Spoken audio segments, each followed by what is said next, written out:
Hey guys, welcome back to my channel. This is US Life 101, back with another episode. In our last video, we delved into the benefits and perks of Chase Sapphire credit cards, or as I like to call them, CSP and CSR. If you missed my last video, please click here to check it out. Today, we're gonna take a deeper dive into these bad boys and learn how to milk them for all they're worth. We'll compare the CSP and CSR, so you can decide which one is right for you. We're also talking maximizing your Chase UR points, allowing you to extract the greatest value from your hard-earned points obtained through sign-up bonuses and daily expenses. But wait, there's more. We'll go over some sneaky caveats to watch out for, during and after the application process, and I'll walk you through the whole application process as well. So buckle up, buttercups. And let's dive into the magical world of Chase Sapphire credit cards. In our last video, I explained the great perks of CSP and CSR separately. To refresh your memory, here's a summary of benefits for CSP. And here's a summary of benefits for CSR. The question that follows is, which card should you choose? It's like trying to decide between a burger and a hot dog. They both sound tasty, but one might be a better fit for your appetite and wallet. So, let's compare these two cards. When speaking of sign-up bonuses and annual fees, both CSP and CSR offer a sign-up bonus of 60,000 points online. But don't forget about the secret offers where CSP has 90,000 points while CSR has 70,000 for sign-up bonus. Other than that, the main differences are, CSP has an annual fee of only $95, with a $50 annual credit for expenses on the UR portal for hotel, thus making its effective annual fee $45. CSR requires a $550 annual fee, with a total of $300 annual credit for any travel expenses, making its effective annual fee $250. Now, let's discuss the Chase UR point earning capabilities and the minimum point value for each card. For Chase UR travel portal expenses, CSP can earn a respectable 5x points on all purchases, while CSR is the overachiever in the family, earning 10x points on hotels and car rentals, but only 5x points on airfare. When it comes to Chase UR portal dining, CSP is the underdog with just 1x point, while CSR is the MVP, earning 10x points. But for regular dining and takeout, both cards earn a solid 3x points. If you're a fan of online grocery shopping and streaming, CSP is your card, earning 3x points, while CSR is more of a traditionalist, earning just 1x point. And for all other travel expenses, CSP can only manage a measly 2x point, while CSR pulls out a decent 3x points. But wait, there's more. CSP can redeem your Chase UR travel at a rate of 1.25 cents per point, but CSR can get you an even sweeter deal at 1.5 cents per point. However, CSP has an extra trick up its sleeve, with a 0.1x point account anniversary bonus, while CSR is left out in the cold. As for partner benefits and other perks, both cards offer at least 12 months of DoorDash membership, but CSR is the clear winner with an extra $5 DoorDash credit per month. And if you're an Instacart fan, CSP grants 6 months of membership with $15 credit per quarter, while CSR goes all out with 12 months of membership and a $15 credit per month. When it comes to ride sharing, CSP earns 5x points on Lyft rides, while CSR takes the crown with a whopping 10x points and an added bonus of 2 years free Lyft membership. And let's not forget about the benefits of PPS access, global entry or TSA pre-check reimbursement, and Visa Infinite benefits that come with CSR exclusively. But even with all these differences, both cards offer primary car rental insurance and waive foreign transaction fees. Feeling a little overwhelmed here? It seems like CSP and CSR are like the dynamic duo of credit cards. They each have their own strengths, but they're both pretty impressive. So, which one should you choose?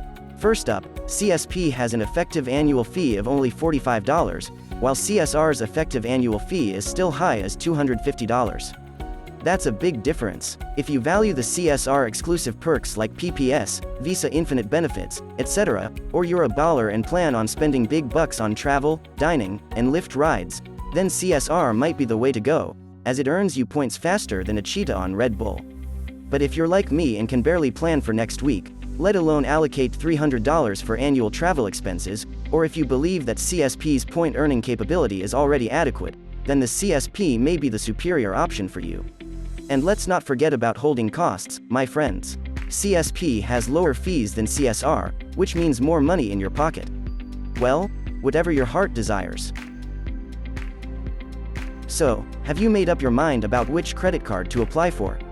Before we dive into the application, let's talk about maximizing the value of your Chase UR points. If you'd like to explore Chase's travel partners for point transfers, you can potentially get even greater value from your points. Whether you have CSP or CSR, you can unlock the benefits of point transfer to travel partner with either one. Chase's airline transfer partners are shown here, and their hotel transfer partners are shown here. Let me walk you through an example. Let's say you want to fly business class from SFO to Singapore on April 11th. The cash price for a direct flight is a staggering $3,095, and the Japan layover flight is slightly more expensive at $3,350. But wait for it, with Chase, you can transfer points to United Airlines miles at a 1-to-1 ratio. If you check the UA mileage redemption option, you'll hit the jackpot.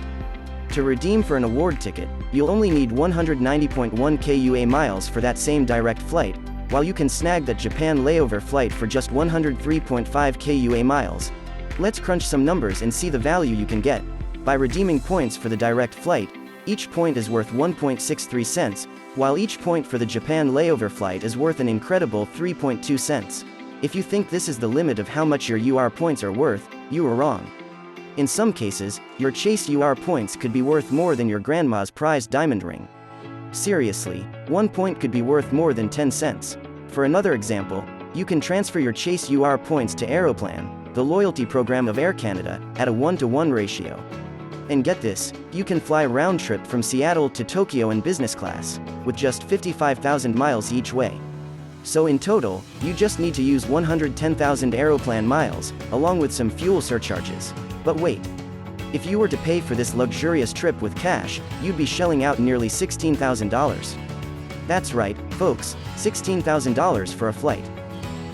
Let's crunch some numbers to determine the value of the points this time. After subtracting the fuel surcharge of CAD $168, which we'll convert to USD $125 for calculation, from the total cost of $15,903, the value of your 110K points could soar up to a whopping 14.3 cents per point. It's worth noting that the best welcome bonus from CSP currently offers 90K points, making it relatively easy to obtain the additional 20K points and earn this luxury Japan trip. Moreover, Chase also allows you to transfer points to hotels at a 1-to-1 ratio, such as Hyatt. On the booking page for a weekend stay in LA, you'll find both cash and point redemption options for the room. And if you choose to redeem points, you can get a value of up to 3.1 cents per point. Aren't you excited? Chase's points are incredibly useful and flexible. With just a little bit of research, you can certainly use them to get great value. The Chase Ultimate Reward System is a broad topic with so much more to say about earning and redeeming.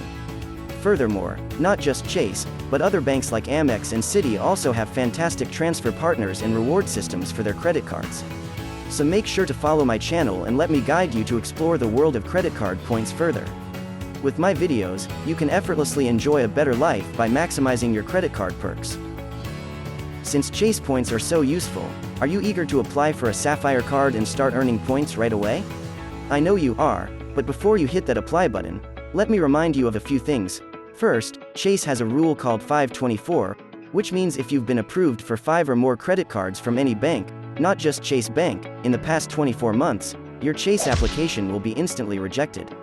Chase takes this rule very seriously, so be careful and avoid unnecessary applications.